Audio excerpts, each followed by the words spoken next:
Assalamualaikum warahmatullahi wabarakatuh. Kami dari kelompok 1 akan menjelaskan bab 21 yang berjudul Accounting for Leases, part pertama yaitu lessee. Belum masuk ke materinya, izinkan kami memperkenalkan anggota kelompok kami terlebih dahulu. Yang pertama ada Vianka Rifki Wirawan dengan 3 digit NPM terakhir 268. Lalu ada Muhammad Solahuddin Juliansyah dengan 3 digit NPM terakhir 286.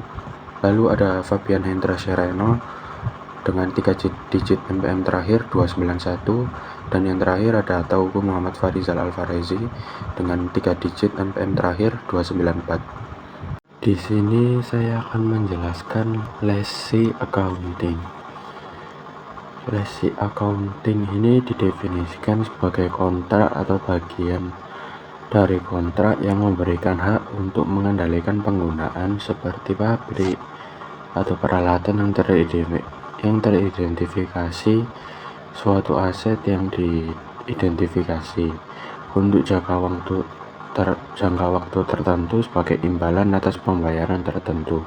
Sewa dengan demikian memberikan hak penggunaan suatu aset dari satu pihak pemberi sewa atau lessor kepada pihak lain, penyewa atau lessee, tanpa pengalihan kepemilikan akuntansi. Untuk transaksi sewa seringkali menjadi hal yang kontroversial seperti yang dijelaskan pada contoh berikut.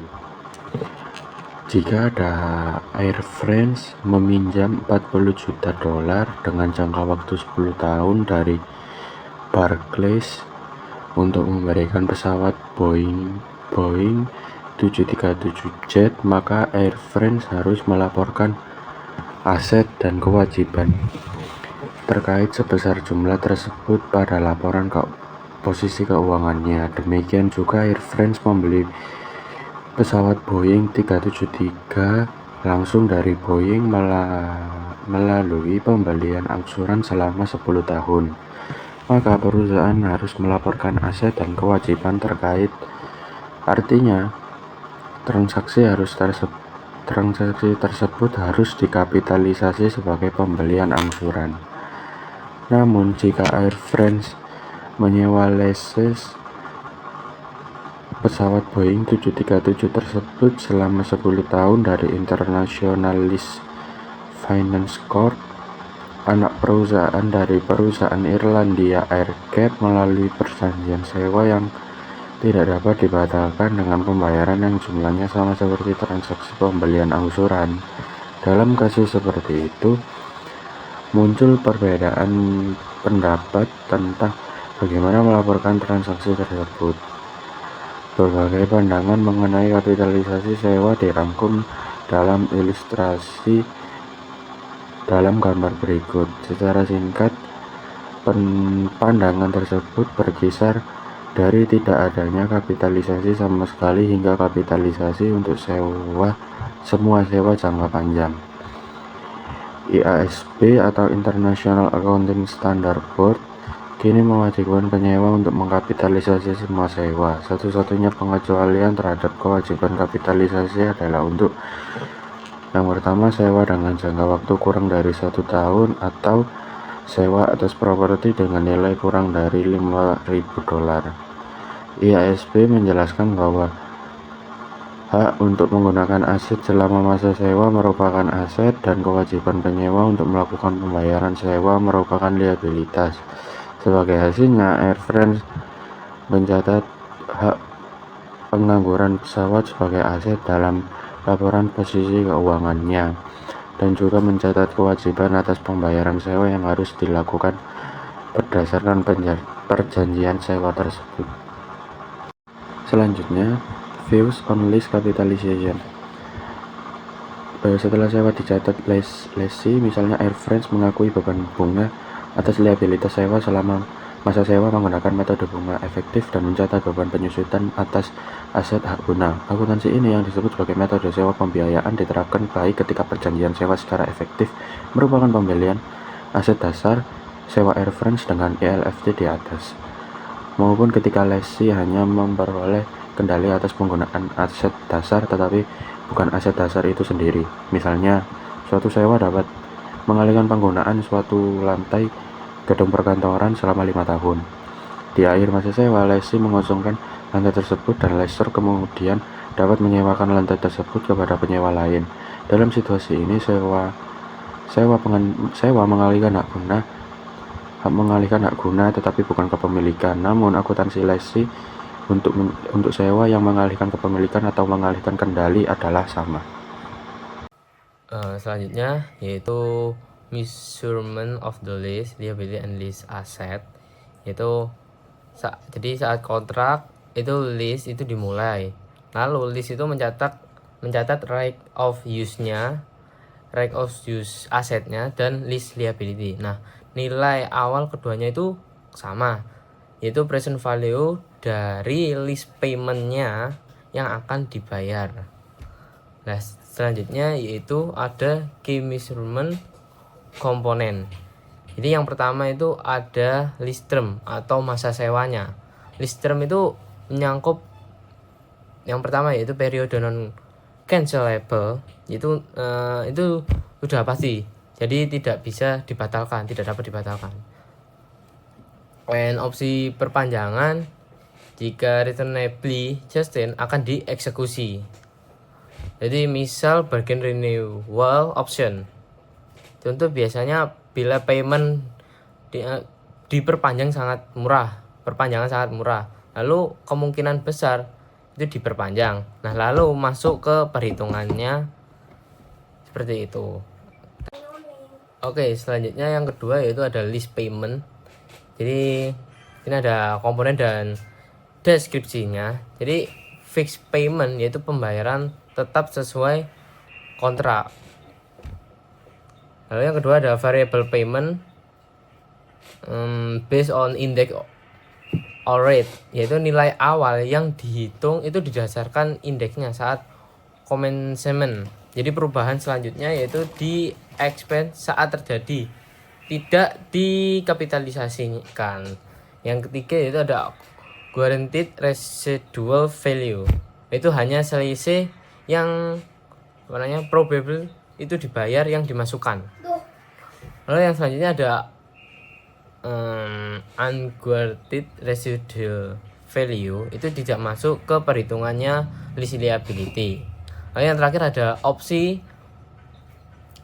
purchase or termination option, itu dihitung jika reasonability-nya itu dijalankan. Kalau tidak dijalankan ya tidak bisa dihitung. Seperti itu. Yang ketiga itu ada discount rate. Jadi menggunakan implied rate dari lessor itu jika diketahui atau incremental borrowing rate lease, itu jika implicit rate tidak dapat ditentukan oleh sananya.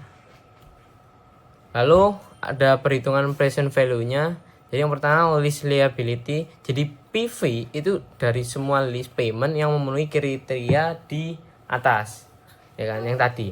Jadi setelah itu selanjutnya ada right of use asset, itu lease liability pada awal kontraknya. Jadi bertambah atau berkurangnya penyesuaian kecil seperti direct cost ya. Jadi metode amortisasi efektif interest method. Selanjutnya ada illustration konsep without number. Jadi poin ilustrasi yang dijelaskan itu tanpa angka. Jadi yang pertama variable payment itu bisa masuk ke PV jika insubstansinya fix atau tetap. Selanjutnya ada index based payment. Jadi payment ini berdasarkan indeksnya. Jadi masuk saat kondisi awal saja. Jadi selisih berikutnya dimasukkan ke beban expense. Lalu guaranteed residual value include jika residual value ini terjamin atau dijamin ya, itu hanya nilai yang dipastikan akan dibayar dimasukkan. Yang terakhir ada opsi terminasi, itu dihitung jika reasonably certain ini dilakukan. Baik, selanjutnya saya akan membahas contoh akuntansi lease. Jadi di contoh pertama ada mengilustrasikan akuntansi sewa guna usaha untuk menggunakan metode sewa guna usaha pembiayaan. Asumsi bahwa CNH Capital menandatangani perjanjian sewa guna tertanggal 1 Januari 2022 yang mewajibkan CNH untuk menyewakan kepada Ivan Hu mulai tanggal 1 Januari 2022. Nah, syarat dan ketentuan perjanjian sewa sebagai berikut. Jangka waktu sewa adalah 5 tahun, perjanjian sewa tidak dapat dibatalkan dan wajibkan pembayaran sewa sebesar 20.711,11 euro di awal setiap tahun berdasarkan anuitas jatuh tempo. Kemudian baik tersebut memiliki nilai batas sebesar 100.000 euro pada awal masa sewa. Estimasi umur ekonomis 5 tahun dan nilai sisa terjamin sebesar 5.000 euro. Ivan Hu memperkirakan bahwa kemudian berdasar nilai sisa yang diharapkan pada akhir masa sewa akan lebih besar dari nilai yang dijamin sebesar 5.000 euro. Kemudian perjanjian sewa tidak memiliki opsi perpanjangan dan akan kembali ke CNH Capital setelah masa sewa berakhir. Kemudian tingkat pinjaman tambah Ivan Hu adalah 5% per tahun. Ivan Hu menyusunkan peralatannya berdasarkan garis lurus. CNH menetapkan tarif sewa tahunan untuk memperoleh tingkat pengembalian sebesar 4% per tahun. Ivan Hu mengetahui tarif ini. Nah, selanjutnya menghitung nilai sekarang dari pembayaran sewa. Jadi jumlah yang dikapitalisasi sama dengan 20.711,11 dari jangka waktu sewa dari pembayaran sewa dikali nilai sekarang dari anuitas jatuh tempo 1 selama 5 periode pada 4% sama dengan 20.711,11 euro dikali 4,62990 sama dengan hasilnya itu 95.890,35 euro. Nah, perlu dicatat bahwa pengurangan nilai ini tidak mencakup jaminan nilai sisa. Artinya Ivan Hu hanya memiliki nilai sisa yang diharapkan yang kemungkinan besar akan terutang berdasarkan jaminan nilai sisa. Karena Ivan Hu yakin bahwa nilai sisa yang diharapkan kemungkinan besar akan lebih besar daripada nilai sisa yang dijamin. Alih-alih suku bunga pinjaman incremental sekitar 5% karena suku bunga implisit tersebut diketahui oleh Ivan Hu. Kemudian Ivan Hu mencatat sewa guna usaha sebagai berikut. 1 Januari 2022 aset hak terpakai 95.890,35 euro terhadap kewajiban sewa 95.890,35 euro. Perlu dicatat bahwa Ivan Hu mencatat kewajiban adalah jumlah bersih daripada jumlah kotor. Nah, kotornya sebesar 103.555 euro didapat dari 20.711,11 euro dikali 5%. Kali 5 tahun. Kemudian mencatat pembayaran sewa pertama sebagai berikut. 1 Januari kewajiban sewa didebit 10.711,11 euro, tetap uang tunai dikredit 10.711,11 euro. Kemudian menurut beban bunga tahunan dengan menerapkan metode bunga efektif adalah sebuah fungsi dan kewajiban yang belum dibaca menentukan dalam jadwal amortisasi di tabel berikut. Nah, ini ada jadwal amortisasi sewa sebanyak 5 tahun dari 2022 sampai 2026. Nah, 4% dari saldo sebelumnya kecuali untuk tanggal 1 bulan Januari karena anuitas jatuh tempo tidak ada waktu yang berlalu pada tanggal pembayaran pertama dan oleh karena itu tidak ada bunga yang timbul. Selanjutnya, kita pembayaran sewa 20.711,11 euro terdiri dari dua elemen. Yang pertama pengurangan kewajiban sewa dan kemudian yang kedua biaya pembiayaan atau biaya bunga. Total biaya pembiayaan selama masa sewa adalah 7.665,20 euro. Jumlah ini merupakan selisih antara nilai dini pembayaran sewa sebesar 95.890,35 euro dan kas aktual yang dikeluarkan sebesar 103,555 euro. Ivan mencatat beban bunga untuk tahun pertama sesuai berikut. Pada 31 Desember 2022 beban bunga 3.007,17 euro di debit dan kewajiban sewa 3.007,17 euro di debit. Kemudian penyusutan aset hak pakai selama jangka waktu sewa 5 tahun dengan menerapkan kebijakan penyusutan normal misalnya sebagai berikut. Penyusutan aset terhadap hak pakai. Hak pakainya hasilnya didapat dari 95.890,35 euro dibagi 5 tahun. Nah, kemudian Ivan Hu memilih untuk menyajikan aset hak pakai dan liabilitas sewa secara terpisah dari aset dan liabilitas lain pada laporan posisi keuangan. Nah, laporan posisi keuangannya sebagai berikut. Di aset tidak lancar ada aset hak pakai. Kemudian di kewajiban lancar ada kewajiban sewa. Pada aset hak pakai ada nominal sebesar 76.712,28 euro. Dan di kewajiban sewa ada 20.711,11 euro. Kemudian ada kewajiban tidak lancar yaitu kewajiban sewa sebesar 57.475,30 euro. Kemudian ada penyajian laporan laba rugi. Di sini beban bunga sebesar 3.007,17 euro. Kemudian beban penyusutan sebesar 11.178,07 euro. Nah, kemudian Ivan Hu mencatat pembayaran sewa kedua sebagai berikut. 1 Januari kewajiban sewa sebesar 20.711,11 euro didapat dari 17.703,94 euro dibagi dikurangi 3.007,17 euro. Kemudian uang tunai di kredit sekitar 20.711,11 euro. Dan memberi peralatan dari CNH pada saat berakhir masa sewa dengan harga 5 bulan. Perkiraan sisa umur peralatan adalah Liputan perusahaan membuat entry sebagai berikut. 1 Januari 2027, peralatan di debit sebesar 5.000, kemudian uang tunai di kredit sebesar 5.000. Nah, jadi gitu.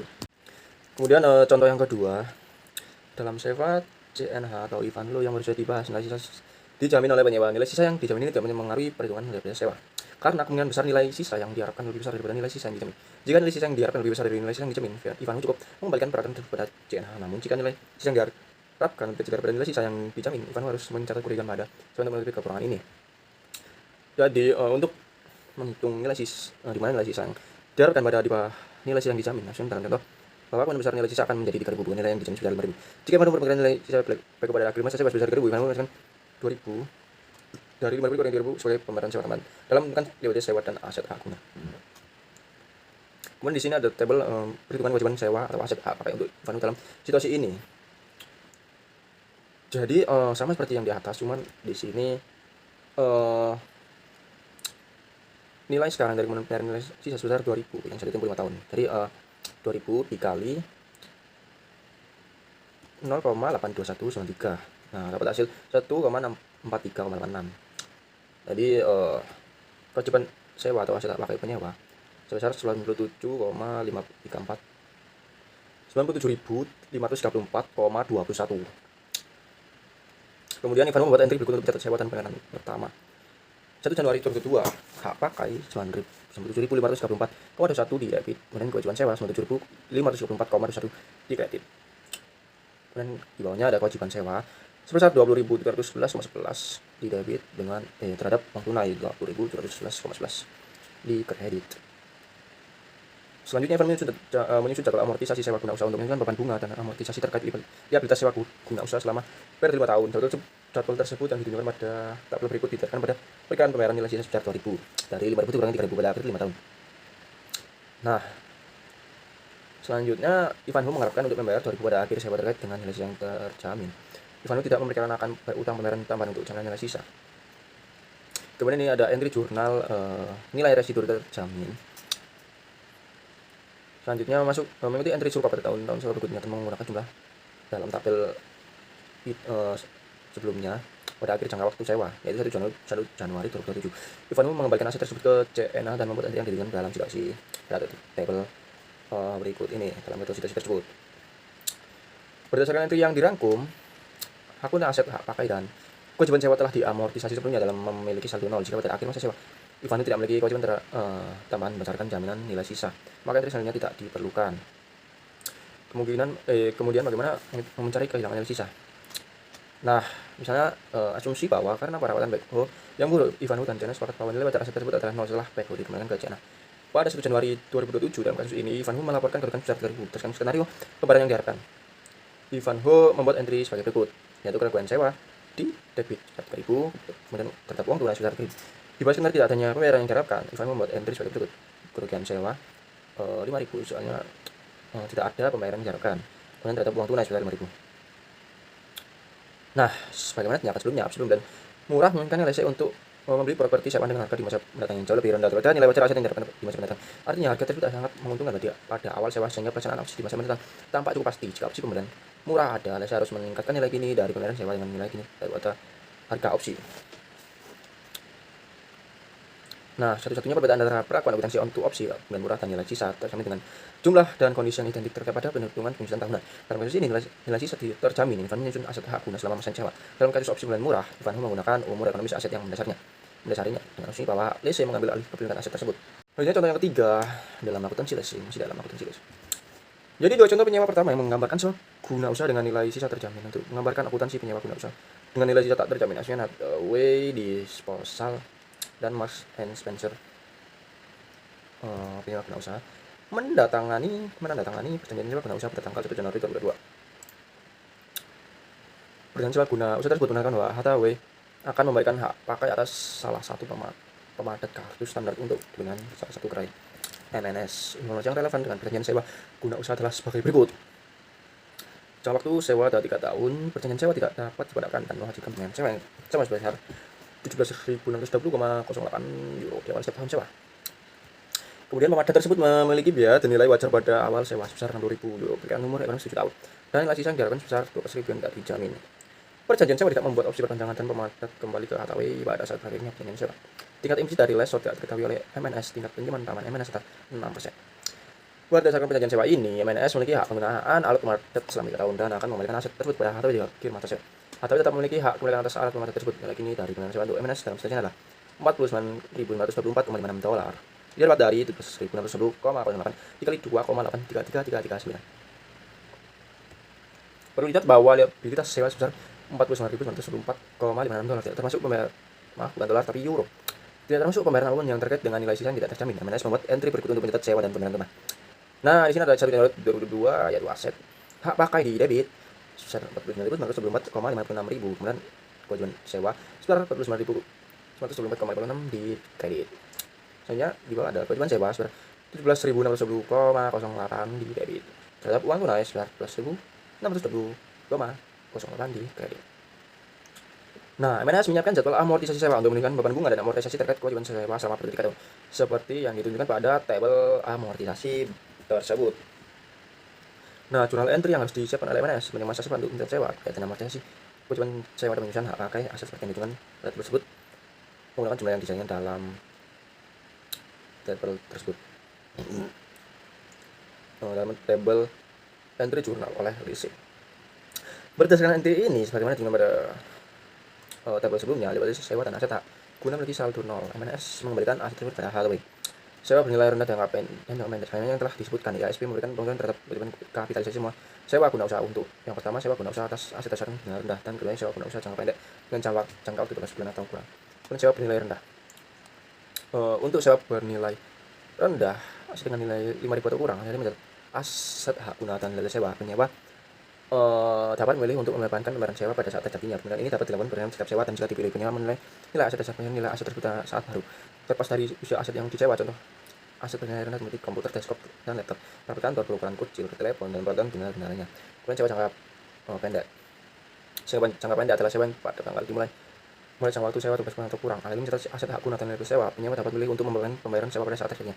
Sewa dapat mencakup opsi untuk memperpanjang jangka waktu sewa atau untuk mengakhiri sewa sebelum tanggal kedaluarsa sewa yang ditentukan dalam kontrak.